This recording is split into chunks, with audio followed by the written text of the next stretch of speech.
Hello guys, आज के इसमें हम बात करेंगे ब्रोंको टॉप टैबलेट के बारे में।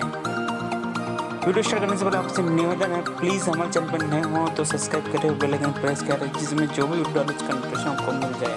तो गाइस के बात करते हैं ब्रोंको टॉप टैबलेट। ये ब्रोंको टॉप टैबलेट सबसे पहले गाइस बात करते हैं इसके यूजेस। इसके यूजेस में सबसे पहले जब किसी पेशेंट को गीली खांसी या बलगम वाली खांसी आती है, उस पेशेंट को ब्रोंको टॉप दी जाती है। इसके साथ साथ पेशेंट को कोल्ड या अस्थमा जैसे प्रॉब्लम हो रही है, उस कंडीशन में पेशेंट को ब्रोंको टॉप